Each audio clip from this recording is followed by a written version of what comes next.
प्राचीन काल से लेकर आज तक मानव सभ्यता ने एक लंबी यात्रा तय की है। इस यात्रा में अनेक सभ्यताओं का उत्थान और पतन हुआ, युद्ध हुए, नए धर्मों और विचारधाराओं का जन्म हुआ, विज्ञान और कला का विकास हुआ और आधुनिक युग में प्रवेश किया गया। मानव इतिहास की शुरुआत लाखों वर्ष पहले हुई, जब हमारे पूर्वज जंगलों और गुफाओं में रहते थे। वे शिकार करके और कंदमूल खाकर जीवन यापन करते थे। धीरे धीरे उन्होंने आग जलाना सीखा, पत्थर के औजार बनाए और समूहों में रहने लगे। यही मानव सभ्यता की पहली सीढ़ी थी। जब कृषि की खोज हुई तो मनुष्यों ने स्थायी रूप से बसना शुरू किया। उन्होंने खेतों में अनाज उगाना सीखा, जिससे भोजन की आपूर्ति सुनिश्चित हुई और बड़े गांवों और शहरों की स्थापना हुई। यह परिवर्तन इतना महत्वपूर्ण था कि इसे नवपाषाण क्रांति कहा जाता है। इस क्रांति के कारण कई प्राचीन सभ्यताओं का जन्म हुआ।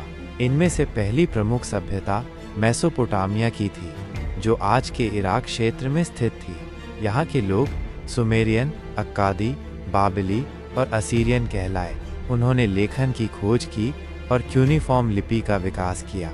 इसके बाद मिस्र की सभ्यता नील नदी के किनारे विकसित हुई। यहाँ विशाल पिरामिडों का निर्माण किया गया और फिरौन राजा देवता माने जाते थे। मिस्र के लोग मम्मी बनाने की कला में भी निपुण थे, ताकि वे अपने मृत राजाओं को सुरक्षित रख सकें। भारत में सिंधु घाटी सभ्यता बहुत प्रसिद्ध रही। यह हड़प्पा और मोहनजोदड़ो जैसे सुव्यवस्थित शहरों के लिए जानी जाती थी। यहाँ के लोग व्यापार, कृषि और नगर नियोजन में उन्नत थे। लेकिन यह सभ्यता अचानक समाप्त हो गई, जिसके कारण आज भी रहस्य बने हुए हैं।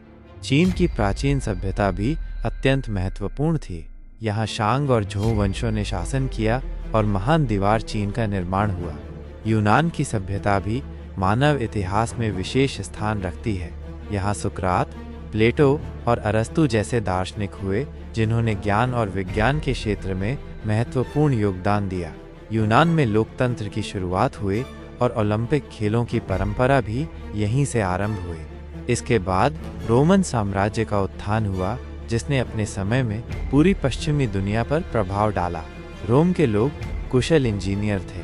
उन्होंने विशाल सड़कों, पुलों और इमारतों का निर्माण किया।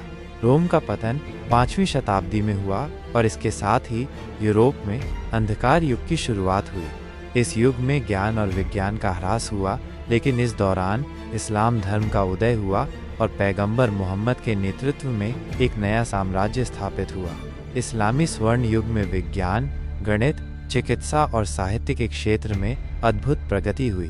बगदाद में हाउस ऑफ विजडम ज्ञान का सबसे बड़ा केंद्र बना। इस समय भारत में भी कई महान शासकों का उदय हुआ। गुप्त वंश को भारत का स्वर्ण युग कहा जाता है, क्योंकि इस समय कला, विज्ञान और दर्शन का विकास हुआ। सम्राट अशोक ने बौद्ध धर्म को अपनाया और इसे पूरे एशिया में फैलाया। इसी समय चीन में तांग और मिंग वंशों ने समृद्धि लाई और सिल्क रोड के माध्यम से व्यापार को बढ़ावा दिया। 13वीं शताब्दी में चंगेज खान के नेतृत्व में मंगोल साम्राज्य स्थापित हुआ। यह इतिहास का सबसे बड़ा साम्राज्य था। मंगोलों ने एशिया और यूरोप के बड़े हिस्सों पर विजय प्राप्त की और व्यापार मार्गों को सुरक्षित किया। 15वीं शताब्दी में पुनर्जागरण का युग आया। यह एक सांस्कृतिक आंदोलन था, जिसने यूरोप को कला, विज्ञान और साहित्य में नई दिशा दी। इस दौरान Leonardo da Vinci, Michael Angelo और गैलीलियो जैसे महान व्यक्तित्व सामने आए। इसी समय कोलंबस ने अमेरिका की खोज की और वास्को दा गामा ने भारत का समुद्री मार्ग खोजा। 16वीं और 17वीं शताब्दी में यूरोपीय देशों ने एशिया, अफ्रीका और अमेरिका में अपने उपनिवेश स्थापित करने शुरू किए। भारत में मुगल साम्राज्य अपनी ऊंचाइयों पर था। अकबर ने धार्मिक सहिष्णुता अपनाई और कला और संस्कृति को बढ़ावा दिया, लेकिन औरंगजेब के बाद यह साम्राज्य कमजोर पड़ने लगा। 18वीं और 19वीं शताब्दी में औद्योगिक क्रांति आई, जिससे उत्पादन के तरीके बदल गए। मशीनों का उपयोग बढ़ा और दुनिया की अर्थव्यवस्था में बड़ा बदलाव आया। इस समय ब्रिटिश साम्राज्य ने भारत पर कब्जा कर लिया और स्वतंत्रता संग्राम की चिंगारी भड़की। 20वीं शताब्दी में 2 विश्व युद्ध हुए, जिन्होंने पूरी दुनिया को हिलाकर रख दिया। प्रथम विश्व युद्ध 1914 से 1918 तक चला, जिसमें लाखों लोग मारे गए। इसके बाद 1939 में द्वितीय विश्व युद्ध शुरू हुआ, जिसमें परमाणु बम तक का उपयोग किया गया। इस युद्ध के बाद संयुक्त राष्ट्र संघ की स्थापना हुई और दुनिया दो भागों में बट गई।